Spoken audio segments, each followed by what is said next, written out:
Hello friends, this is Pawan Chaudhary. Welcome to study I Q MPPSC. MPPSC में paper 2 में part B में एक बहुत ही इंपॉर्टेंट और बहुत ही इंटरेस्टिंग टॉपिक है और वो टॉपिक है सोशलॉजी, समाजशास्त्र। वैसे अगर बेसिकली देखा जाए तो ये सिलेबस के अंदर इंडियन सोशलॉजी या भारतीय समाजशास्त्र को रिप्रेजेंट करता है। अब एक सबसे बड़ी बात आती है कि ये टॉपिक पढ़ना क्यों ज़रूरी है। और सर ये टॉपिक पढ़ने में मज़ा नहीं आता है, लेकिन क्या ये टॉपिक इंपॉर्टेंट है और क्यों एमपीपीएससी के लिए इस टॉपिक को पढ़ना बहुत ज़्यादा ज़रूरी है। पेपर 2 पार्ट बी के 150 नंबर के सिलेबस के अलावा भी कई सारे टॉपिक्स में सोशलॉजी काम आता है। जैसे हिस्ट्री जो है वो लगभग हर टॉपिक में काम आता है, उसी प्रकार से जो सोशलॉजी है वो भी लगभग हर टॉपिक के अंदर आपको काम आने वाला है। अब सबसे पहले हम लोग देखते हैं कि सोशलॉजी जो है वो सोशलॉजी पढ़ना जरूरी क्यों है ना। तो चलो एग्जाम वगैरह को थोड़ा साइड में रख देते हैं। सबसे पहले आप देखोगे तो जिस सोसाइटी के लिए आप काम करोगे उस सोसाइटी को समझने की बहुत ज़्यादा ज़रूरत है। आप एक फैमिली में रहते हैं, एक परिवार में रहते हैं, आप किसी के रिश्तेदार हैं, आप किसी के नातेदार हैं, किनशिप आपकी है, आप शादी करोगे तो जो समाज है, जो सोसाइटी है, समाज के अलग अलग पहलुओं को समझना जो है वो आप लोगों के लिए बहुत ज़्यादा इंपॉर्टेंट होता है, बहुत ज़्यादा महत्वपूर्ण होता है। तो एक समाज की बेसिक समझ होना जरूरी है ना। अलग अलग धर्मों में शादी के तरीके अलग अलग होते हैं, अलग अलग धर्मों में डिवोर्स के तरीके अलग अलग होते हैं। तो ये चीज़ें आपको एक बेसिक अंडरस्टैंडिंग जो है वो सोसाइटी की होना चाहिए। तो सबसे इंपॉर्टेंट कारण है the basic understanding of the society where you are going to serve और where you are living right now. चलिए, दूसरा कारण है एमपीपीएससी मेंस में तो इंपॉर्टेंट ही है। एमपीपीएससी मेंस में डायरेक्टली 150 नंबर का एक सिलेबस जो है, एक सिलेबस आपको दिया है 150 मार्क्स का, और ये सिलेबस में एमपीपीएससी में डायरेक्टली इंक्लूड किया गया। अब इसको अगर हम लोग देखें 150 नंबर का जो सिलेबस है, इसमें यू नो दैट कि इसके अंदर 5 यूनिट जो है, 5 यूनिट सोशलॉजी की दी गई है। और ये कई बार आपके एग्जाम के सिलेक्शन को तय करता है, क्योंकि देखो history, geography, economy, polity, science, ये टॉपिक लगभग हर बच्चा पढ़ता है। लेकिन सोशलॉजी, एंटरप्रेन्योरशिप और आपका एथिक्स, ये 450 नंबर ऐसे हैं जो आपका फाइनल सिलेक्शन तय करेंगे। देखा जाए तो मैक्सिमम स्टूडेंट जो एमपीपीएससी देते हैं वो सिर्फ प्री की स्टेज तक ही दे पाते हैं, उसके आगे वो तैयारी करते भी नहीं है।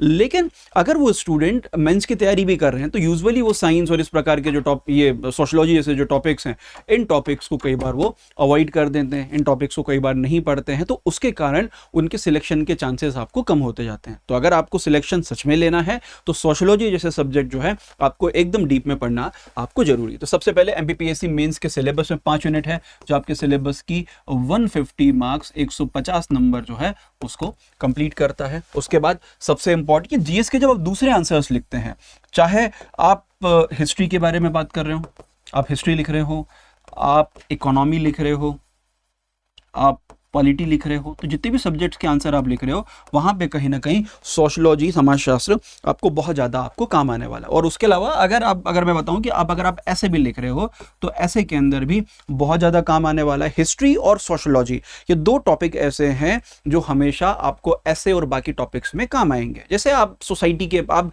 इकोनॉमी लिख रहे हो तो आपको क्वेश्चन आ गया कि लाडली बहना योजना जो है उस योजना का उद्देश्य लिखिए, या लाडली बहना योजना जो है वो समाज के लिए ठीक है या क्या वो सरकार के ऊपर एक बर्डन है।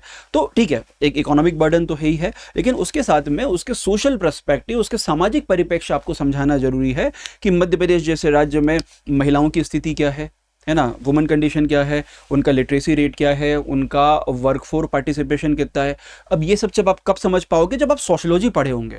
इकोनॉमी में ये चीज़ें आपको नहीं पढ़ाई जाएंगी, ये चीज़ें आपको पढ़ाई जाएंगी सोशलॉजी में, और वहाँ पर जाके आपको सोशलॉजी और इकोनॉमी दोनों सब्जेक्ट जो हैं उन दोनों सब्जेक्ट्स को जाके मर्ज करना है। ठीक है, ओके। उसके बाद आपका जो आंसर, जो ऐसे राइटिंग है, उस ऐसे राइटिंग में बड़ा हेल्प करेगा। क्यों? क्योंकि उसका एक इंपॉर्टेंट रीज़न है कि ऐसे राइटिंग में कम से कम मतलब जो 2 ऐसे लिखने को आते हैं, एक ऐसे जब आपको आएगा तो एक ऐसे हमेशा आपको जो सोशलॉजी के जो टॉपिक है, समाजशास्त्र का कोई टॉपिक है, उस टॉपिक से संबंधित आएगा। अब हो सकता है कि ये एक टॉपिक महिला सशक्तिकरण का हो सकता है, बाल विवाह, या इस तरह के टॉपिक आपको हो सकते हैं। तो समाज की एक बेसिक समझ होना आपको बहुत ज़्यादा आवश्यक है। It also helps you in the ऐसे राइटिंग। ठीक है, उसके अलावा आप देखोगे तो आंसर राइटिंग में एक अलग से वैल्यू एडिशन होगा। तमाम टॉपिक, जो भी टॉपिक मैंने आपको बताया, इन सभी टॉपिक्स में एक अलग से वैल्यू एडिशन होगा। साथ में आप जब ये पढ़ते हैं तो इसमें आपको अलग से एक एमपी ट्राइब का टॉपिक दिया है। अब देखो एमपी ट्राइब वैसे तो आपने प्री के अंदर आपको पढ़ा ही होगा, लेकिन जब हम यहाँ पर मेंस की बात करेंगे तो एमपी के रिस्पेक्ट में ट्राइब्स आपको पढ़ना है, या जो भी हम लोग सामाजिक स्थिति, जो भी हम लोग, जैसे हम लोग पॉपुलेशन का डेटा देखते हैं, हम लोग महिलाओं की बात करते हैं, महिलाओं के खिलाफ अत्याचार की बात करते हैं, तो where you can put the MPs data. आपको जैसे अभी 2025 एमपीपीएससी मेंस में एक क्वेश्चन आया था साइबर क्राइम का, तो साइबर क्राइम में आप मेंशन कर सकते हो कि मध्य प्रदेश में साइबर क्राइम किस तरह से हो रहे हैं।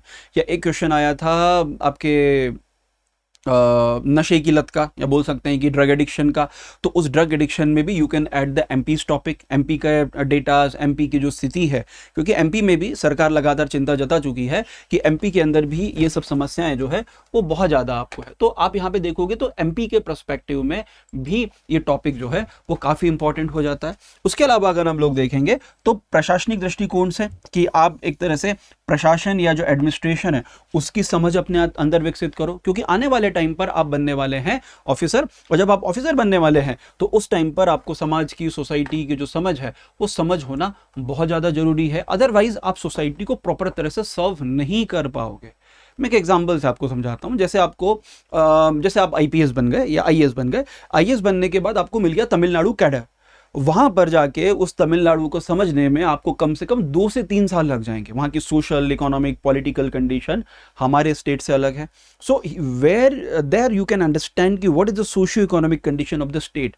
उसी तरीके से यहाँ पर भी आपको वो जो सामाजिक आर्थिक स्थिति जो है उसको समझने में बड़ी मदद यहाँ पर आपको मिलने वाली है। ठीक है, उसके अलावा जितने भी जो सोशल इश्यूज हैं उन सोशल इश्यूज को समझने की बेहतर समझ आपके अंदर विकसित होगी, जो ऐसे और बाकी टॉपिक्स को लिखने में मदद करेगी। करंट अफेयर में कई सारे ऐसे टॉपिक्स आते हैं, उनको हेल्प करेगी। जैसे एग्जांपल के लिए कि अभी नेशनल फैमिली हेल्थ सर्वे 6 इसका डेटा आया है, NFHS 6 का डेटा। अब ये NFHS 6 का जो डेटा आया है, ये डेटा राज्य का और केंद्र का दोनों का है, तो ये करंट अफेयर का टॉपिक भी है, और वहां से आप टॉपिक्स को निकाल के, वहां से आप जो डेटा है उस डेटा को माइन करके अपने सोशियोलॉजी में भी उपयोग कर सकते हो।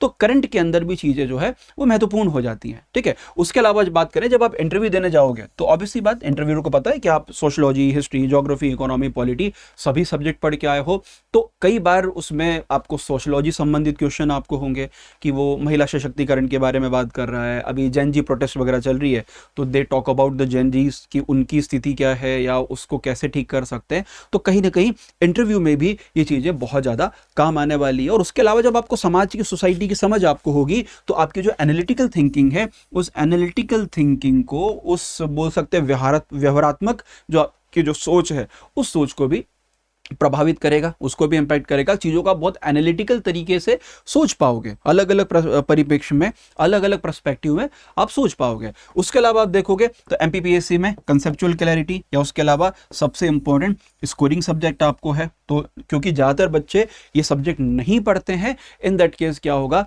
आपको बहुत सारी हेल्प, बहुत सारी जो मदद है वो मदद आपको मिलने वाली है। तो ये रीज़न है कि सोशियोलॉजी आपको एमपीपीएससी मेंस में पढ़ना बहुत ज़्यादा इंपॉर्टेंट है। उसके अलावा स्टडी आईक्यू की अगर हम लोग बात करें तो हमारा फ्रीडम जो सेल है वो फ्रीडम सेल अभी आ चुका है, और फ्रीडम सेल की बात करें तो बहुत सारे डिस्काउंट्स यहाँ पर आपको चल रहे हैं। शुरू के जो 100 स्टूडेंट जब एडमिशन लेंगे तो उनको गोल्ड कोर्स मात्र 8,999 और प्लेटिनम कोर्स मात्र 14,999 में होगा। 100 से 200 स्टूडेंट के लिए प्राइस बढ़ के 9,499। ठीक है, उसी तरह से अगर आप 400 के ऊपर जाएंगे तो 10,999। मतलब आप जितनी जल्दी सब्सक्रिप्शन लेंगे उतना कम प्राइस में सब्सक्रिप्शन आपको मिलने वाला है, और इसके साथ में इसकी जो वैलिडिटी है वो डबल वैलिडिटी भी आपको मिलने वाली है। डबल वैलिडिटी का मतलब आपको होता है कि आपको 2 साल के लिए अगर आप सब्सक्रिप्शन है तो the subscription extend to 4 year, तो 4 साल के लिए वो एक्सटेंड आपको रहेगा। उसके अलावा अगर आपको कोई भी क्वेरीज, कोई भी इंफॉर्मेशन आपको चाहिए तो इसके लिए आप मुझसे कनेक्ट कर सकते हैं। उसके लिए आपको जस्ट इस QR कोड को स्कैन करना है, और उसके बाद आप जो भी इंफॉर्मेशन है उस इंफॉर्मेशन को ले सकते हैं। और उसके लिए एक नंबर भी है 9289996921।